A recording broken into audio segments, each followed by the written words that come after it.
Entrepreneurship is normally thought of as a career choice. What if we thought of entrepreneurship differently? What if we see it as a way of thinking, a way of being creative, curious, and fearless? What if everyone could learn those skills, no matter what age, gender, or current station in life? Last year, I had the pleasure of meeting one of the most inspiring entrepreneurs. Against the odds, she persevered and stayed true to her vision. In less than 2 months, she went from just having an idea to building prototypes to sourcing sustainable resources. She then went on to launch what would become a very successful business. If you haven't already met her, I'd like to introduce you to her. Hi, my name is Ella, and my business is Ella's Palm. I sell bookmarks to both children and adults.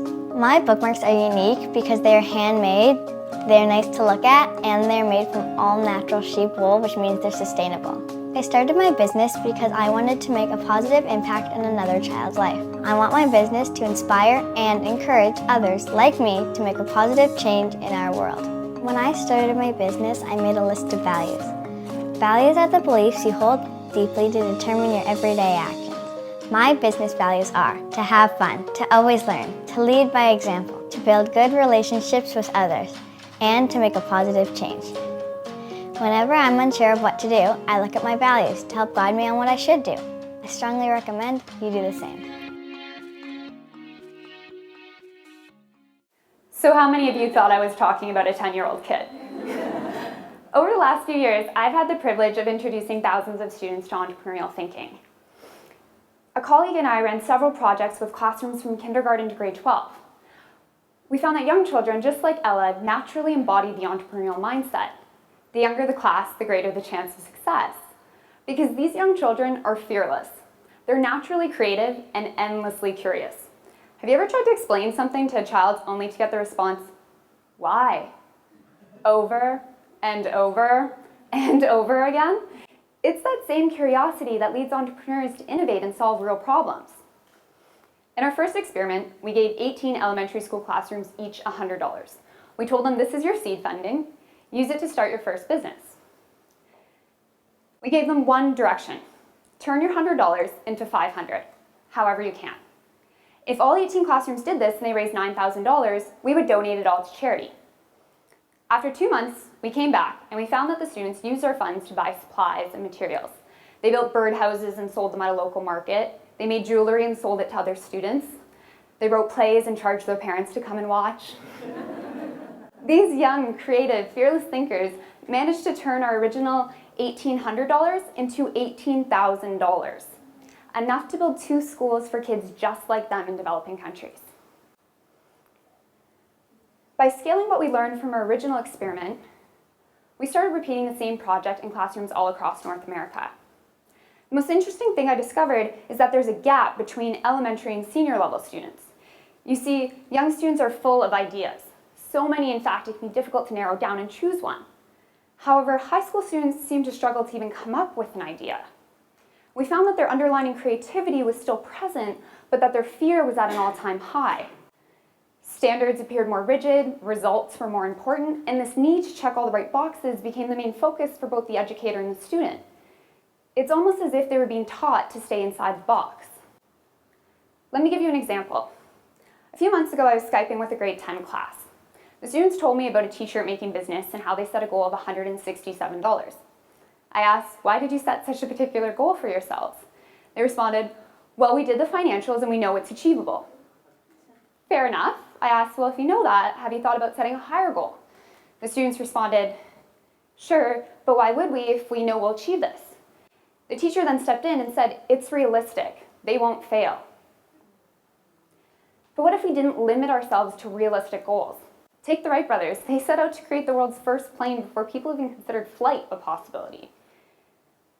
If you were to ask any entrepreneur about a significant lesson they learned, they'll more than likely identify a failure. We all know Steve Jobs was fired from Apple. Arianna Huffington's second book was rejected 36 times. Did you know Milton Hershey started and bankrupted 3 candy companies before starting Hershey's? The list goes on. You see, this mindset allows us to push beyond fear and see failure not as a negative experience, but a part of the journey. Working with very young students, I found they intuitively already seem to know this. They haven't been taught to fear failure. As a result, they're more open to sharing their ideas, to trying new things, they're not afraid of being wrong, and they really just have fun with the process. I recently witnessed something truly impressive. I was sitting at the back of a grade 5 class watching students run a focus group. Yeah, the focus group is impressive as it is. But the students were presenting their ideas to a group of elderly women, who, by the way, did not seem happy to be there. So as the students presented their idea, this invention of pet sticks, essentially a wooden stick with a face drawn on it, the women immediately rejected the idea, and they did not leave anything on the table. Surprisingly, faced with this unexpected reaction, the students just stood there, a little confused at first. Then they smiled and asked, well, is there anything you would use our stick for? Impressed with their response, the women then joined in and began brainstorming with the students. A few weeks later, that class ended up earning $900 from selling personalized garden sticks, creatively decorated to track your vegetables. These kids, for the first time, were faced with criticism, but they were able to adapt and come up with a new solution. It's reinforcing this type of thinking that will allow us not just to adapt, but to innovate and get creative when it comes to our future. The reality is, our world is changing so fast that traditional safe careers may no longer exist. Almost half of employed college graduates are in jobs that the Bureau of Labor Statistics suggests do not actually require their degree. New jobs are opening every year we couldn't have known were to be created. By making entrepreneurship accessible to everyone, especially at a young age, we're not just learning how to think outside the box, we're beginning to eliminate the box altogether. Not everyone is meant to become an entrepreneur, but exposing everyone to entrepreneurial thinking fosters a mindset that solves problems, that's creative, and is in search of something bigger, something better. It's this mindset that our world so desperately requires, no matter what industry you're in. Imagine what could happen if we opened up the world of entrepreneurship to all students. Maybe what our society needs is for each of us to be a little less like the person we're told to be, and more like that 10-year-old kid we used to be. Fearless, creative, and always curious. Thank you.